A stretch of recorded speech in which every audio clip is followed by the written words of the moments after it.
Hello, I'm Scott Croft, and this is my introduction to becoming the head speed and strength coach with D1 Sports Training, Kansas City.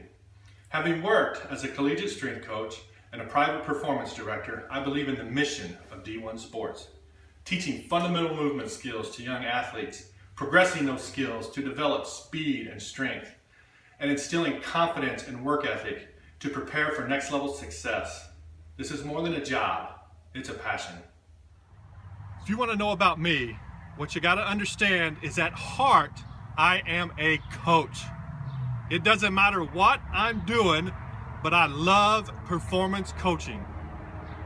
When kids step on my turf or in my weight room, it's go time, baby. It's time to get after it right now. I'm not talking about setting up cones, blowing whistles, and cheerleading from the side.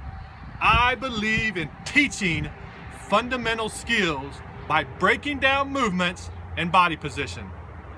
I correct technique when it happens so that they know there's a better way to do it. I use visual and verbal cues. I want them to be able to see what it looks like and feel what it's supposed to be like. Okay?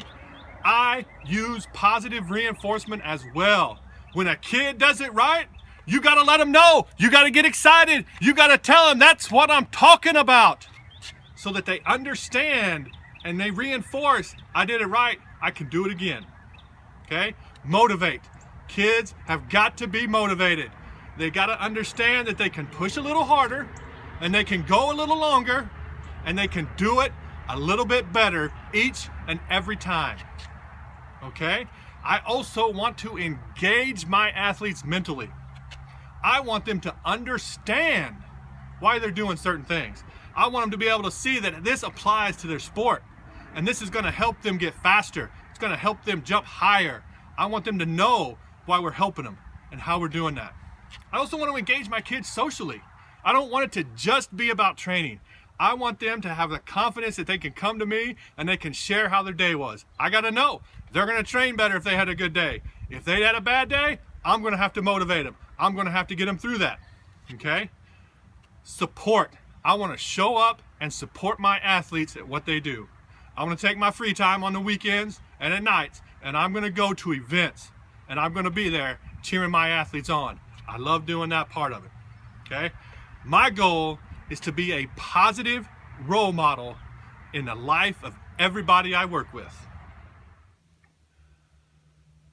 So yeah, we've all made mistakes in our career. I guess we look back sometimes and say, man, if I hadn't have done that, or what a bonehead move that was. But I guess the thing I want to talk about today, I wouldn't call so much a mistake as really the hardest thing that I had to do ever. I decided a few years back to give up my passion and my career to move back to help take care of some family matters. In that time, I guess I have learned just how much I missed the opportunity to be able to invest in kids' lives and just do what I love doing. The thing that I take away most, I guess, is if I have the opportunity ever to do this for free, I will do it for free. Then when you look at successes, I guess it's more about the people you work with, the athletes that I've worked with, as opposed to where I've been and what I've done. I guess several examples you could take. One's a little girl named Tessa. She started out with us at 11 years old. I worked with her pretty much every day for 6 months. She had never played competitive sports in her life. She was interested in maybe trying soccer and basketball. She wasn't for sure, but we sit there and worked with her. We built her base, similar to what D1 Sports Training does. You teach those fundamental skills to kids. Turns out a few years later, she's the star for her basketball team, and today she's playing college basketball at the Division I level.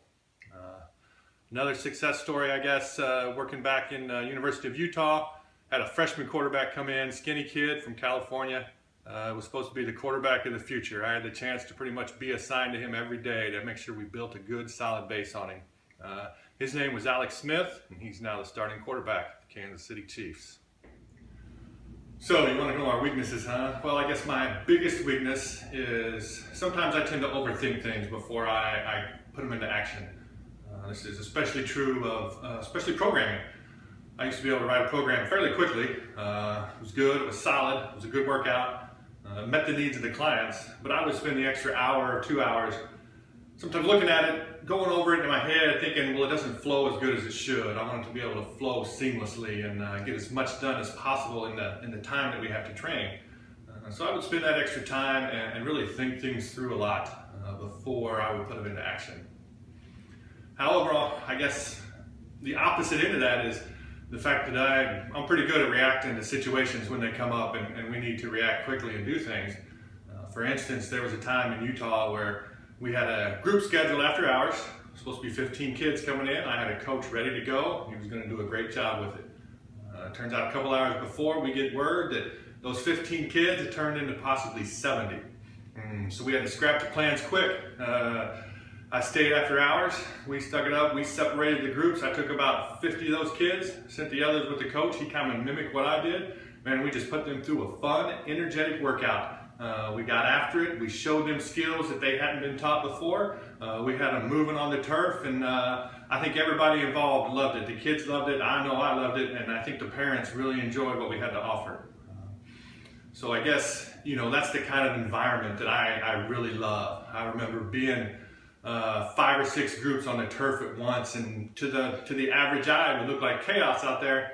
But man, the energy we had, we could get it going with us and the other coaches, and I would just get it started and moving, and we just have so much fun sharing turf and moving around and making space for everybody.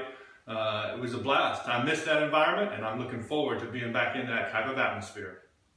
The main element of any successful business is customer service. You have to provide a professional and energetic atmosphere that people want to come to. You need a quality, result-driven product and the coaches that deliver.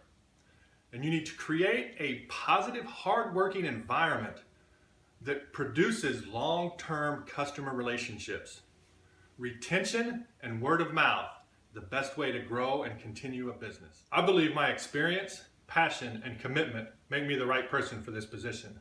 I have success in growing this type of business. I have worked with athletes as young as 8 years old, some of whom may never play a competitive down. I have developed top-level athletes that have gone on to professional success. I know what it takes to play at the next level. I am passionate about helping everyone I work with and for succeed. I am committed to D1 sports training in Kansas City. I see myself in the next 5-10 years as the head speed and strength coach, growing as an individual and a leader, developing and furthering our business, mentoring young coaches, and watching our athletes who started their journey at this facility go on to compete at the highest level possible.